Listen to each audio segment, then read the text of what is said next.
Assalamualaikum warahmatullahi wabarakatuh. Kembali lagi ke channel saya, Adinda Prayogi. Jadi pada kesempatan kali ini saya akan memberikan kunci bagaimana sih kok bisa tanaman alpukat kita bisa berbuah cepat, bisa berbuah lebat. Tentunya itu ada berbagai faktor dan hal yang perlu kita ketahui ya.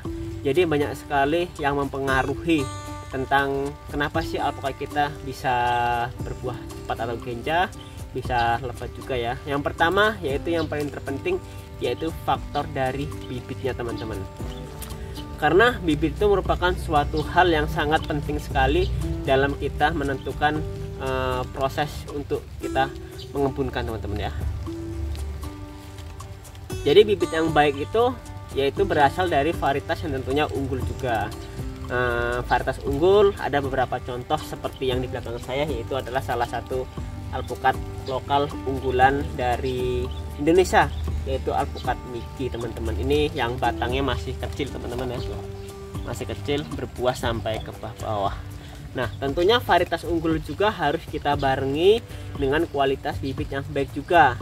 Bagaimana tentunya, yaitu pengambilan sumber entres yang valid, yaitu dari benar-benar dari indukan yang terjamin keaslian dari pohon alpukatnya. Makanya tidak jarang ya ketika kita sama-sama menanam jenis Miki, ternyata ada yang lama berbuah, ada yang susah berbuah juga, ada bahkan yang umur 5 tahun juga itu barusan bisa berbuah. Nah tentunya bibit itu juga harus diambil dari sumber entres yang valid, kemudian juga dari sumber entres yang benar-benar dia bagus, jadi tidak terlalu jauh keturunan dari pohon itu teman-teman ya. Jadi semakin kita bisa membuat indukan yang baik, itu kita turunkan juga, pasti dia akan baik juga. Contohnya kita punya alpukat Miki yang benar-benar valid, ternyata dari berbagai lahan itu adalah salah satu atau salah dua yang dia mempunyai umur berbuah itu sangat cepat sekali, dan produktivitasnya juga itu bisa stabil. Nah itu bisa kita gunakan indukan yang baik juga. Terkadang sama-sama jenis Mikinya, cuman umur berbuah juga berbeda, karena ada banyak kali faktor yang dapat mempengaruhi teman-teman ya. Nah pertama itu yaitu bibit, kita harus seleksi benar ya, seleksi dari indukannya, kualitas bibit juga ketika kita memilih batang bawahnya yang sehat, pertumbuhannya yang bagus. Nah itu juga bisa mempengaruhi dari kualitas bibitnya teman-teman ya, percabangannya bagaimana, kemudian sehat batangnya, ukuran batang, diameter batang, itu akan mempengaruhi semua ketika kita akan melakukan teknik penanaman perkebunan alpukat. Nah kemudian kita akan membahas faktor yang kedua. Faktor yang kedua yaitu jarak tanam. Jarak tanam juga akan mempengaruhi dari cepat tidaknya berbuah. Jarak tanam yang terlalu sempit itu biasanya akan mempengaruhi juga alpukat-alpukat kita akan lama berbuahnya. Contohnya kita menanam yang sangat sempit dengan jarak 3 x 3 meter. Nah bisa kita anggap saja nanti 2 tahun dia pasti akan saling bertempukan atau saling menempel antara ranting satu dan ranting pohon lainnya, yang dimana nanti akan menghambat pembungaan dari alpukat itu karena kurangnya sinar matahari yang masuk ke dalam tajuk tanaman. Usahakan kita menanam jangan terlalu rapat teman-teman ya. Idealnya untuk alpukat itu bisa kita tanam di jarak 5 x 5 itu minimal, atau idealnya, atau 6 x 6 teman-teman ya. Jadi jangan sempit sekali sampai 3 x 3 ya. Terkadang kita bukan banyak tanaman itu akan memperbanyak produktivitas teman-teman ya. Bahkan kalau kita terlalu sempit, bahkan bisa tidak berbuah sama sekali nanti di pohon alpukatnya. Nah faktor yang ketiga yaitu tentang kesuburan tanaman. Tanaman yang terlalu subur itu bisa akan lebih lama juga berbuahnya. Sedangkan tanaman yang biasanya sakit atau dia terlalu stres berat, itu malah cepat berbunga. Cuman dalam tanda kutip, yaitu tanaman itu jangan sampai drop fisiknya teman-teman ya. Usahakan jangan sampai drop fisiknya. Nah kalau saya boleh bersaran, yaitu pertama itu kita maksimalkan di 2 tahun pertama itu, maksimalkan untuk pembentukan tajuk tanaman dulu.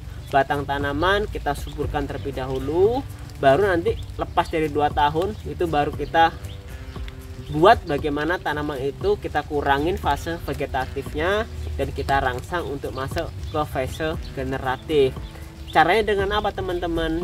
Dari untuk pertumbuhan itu kita maksimalkan di pupuk lengkapnya. Ada N-nya kita penuhi, P-nya kita penuhi, K-nya kita penuhi secara seimbang supaya pertumbuhan batangnya bagus, tunasnya bagus, dan kekuatan fisiknya juga bagus.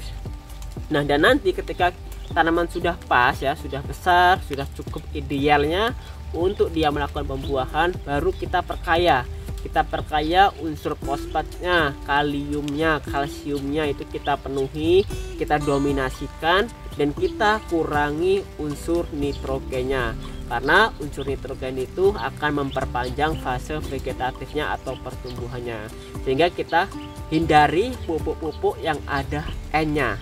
Apa saja pupuk yang ada N-nya? NPK 16 seimbang itu ada N-nya. Nah, itu kita hindari atau kita kurangi teman-temannya. Perbanyak pupuk yang ada unsur P dan K-nya seperti MKP, KNO3, KCL, Vertipos, TSP, dan lain-lain itu kita dominasikan. Nah, tuh. Kemudian tanaman yang sakit biasanya juga dia akan membawa dampak ke pembungaan yang lebih cepat. Cuman sakitnya itu harus kita toleransi.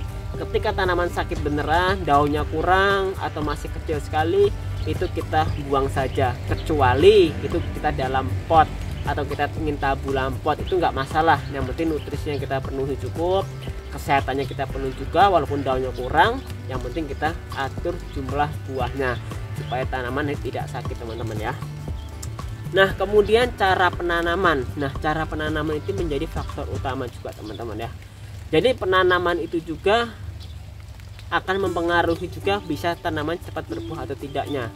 Nah, cara penanaman yang baik untuk daerah yang datar itu kita buat sistem busut. Sistem busut itu kita tinggikan ya, kita buat gundukan, itu kita tinggikan tanamannya supaya tidak selaras atau tidak sejajar dengan permukaan tanahnya.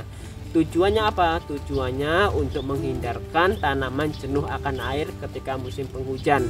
Jadi drainasenya bagus, tanaman tidak tergenang air hujan ketika hujan, dan tanaman juga akan memperbaiki akarnya atau jangkauan akar akan lebih sehat daripada kita tanam terlalu dalam. Terkadang kita menanam terlalu dalam itu bisa mempengaruhi juga busuk akar, kemudian akar susah berkembang, dan lain-lain yang akan berpengaruh langsung terhadap buah atau pembungaan pada pohon alpukat kita. Kemudian faktor yang selanjutnya yaitu kebutuhan unsur hara waktu dia sedang berbunga. Nah, alpukat yang sedang berbunga itu dia membutuhkan sumber kalsium, kalium, boron yang cukup. Jadi usahakan kita gunakan pupuk yang mengandung kalsium, kalium, dan boron yang cukup ketika dia masuk fase pembungaan ya.